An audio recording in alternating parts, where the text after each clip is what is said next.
ተስፋ መቁረጥ ውስጥ ነኝ። ደብሮኛል። ሁሉም ነገር እየሰለቸኝ ነው።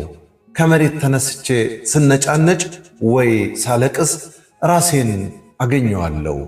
የሕይወት ትርጉሙ የጠፋበት መንገዱ ሁሉ ግራ የገባው ነኝ።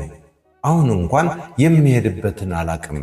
ቤቴ ሊበላይ ሲነሳ ወዳደረሰኝ ልደርስ ታክሲ ውስጥ ዘልዬ ገባሁ። ፒያሳ ይላል ረዳቱ። ገብቼ ትንሽ ቁጭ እንዳልኩ አንድ ጋቢ የለበሱ ሽማግሌ መጥተው ከኋላ የተቀመጡ። ታክሲው መሄድ ጀመረ። የኔም ዕድሜ ልክ እንደ ታክሲው እየበረረ ይመስለኛል። ወጣት ሆኖ ከጓደኛ ማነስ፣ ሥራ ማጣት፣ መቸገር፣ ሞራል ማነስ፣ ጭንቀትና ተስፋ መቁረጥን ተሸክሞ የሚሮጥ ያረጀ መኪና የሆንኩ ይመስለኛል። በቃ ይደክመኛል። ሃሎ ልጄ፣ ሃሎ አሉ የቅድሙ ሽማግሌ። ልጄ ቅድም ተቋርጦብኝ ነው እና ምንም ብትሆኚ እግዚአብሔር ይወድሻል። እሺ እግዚአብሔር ያለው አንሶ አያንስም። አዎ ዛሬ ጎሏል። አዎ ዛሬ ደክሞሻል። ምናልባት ተስፋ ቆርጠሽ ይሆናል፣ ግን እግዚአብሔር አለ። ቢከፋሽም ቢቸግርሽም እግዚአብሔር አለ።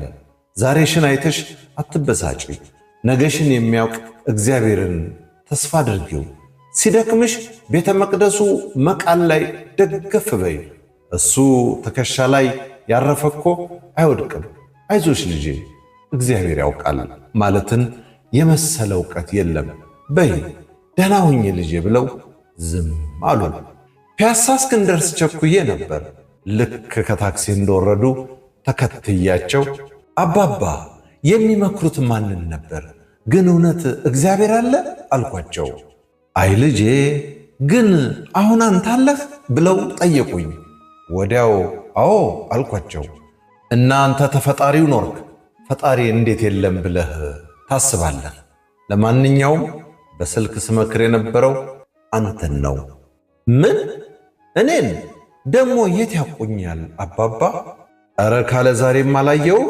ግን ሁሌ ሰንበት ወደ ቤተ ክርስቲያን ስመጣ መኪና ውስጥ ስልክ አወራለሁ። ስልክ የማወራው ግን ተደውሎልኝ ወይም ደውዬ አይደለም። ስልኬም አትሰራም። እንደው ግን እኔ በማወራው ቃል አንድ ሰው ከተመለሰ ብዬ ነው። ብዙ ወጣት ተስፋ ቆርጧል። እኔ ደግሞ ደካማ ነኝ። ቴክኖሎጂ፣ ፌስቡክ አላቅም። እንዲሁ ብለፈልፍ ደግሞ እብድ ነው ብላችሁ አትሰሙኝም። ስለዚህ እችን የስልክ ዘዴ ተጠቀሙ። ደግሞ በየሳምንቱ እንዳንተ ያሉ ወጣቶች ይገጥሙኛል። እኔም ወስጄ ለንስሐ አባት እሰጣቸዋለሁ። አየህ ይህች ስልክ አትሰራም፣ ግን ደግሞ እኔ ባለቤቱ ተጠቀምኩባት። ሰውም እንደዚች ስልክ የሚደክምበት ወቅት አለ። ባለቤቱ ሲሰራበት ግን የተለየ ሰው ይሆናል። አሁንስ አንተ ከማይወድቀው ትከሻ ላይ መደገፍ አትፈልግም አሉኝ አባባ ፈገግ ብለው። ድንቅ እያለኝ እፈልጋለሁ አልኳቸው። የሆነ ነገር ቅልል ሲለኝ ተሰማኝ። የኔ ቤተሰቦች አትጨነቁ፣ እግዚአብሔር ያውቃል። ራዲዮ ጸዓዳ እንዳዘጋጀው በለጠ ሸቴ ዘሀገረ ኢትዮጵያ እንዳቀረበው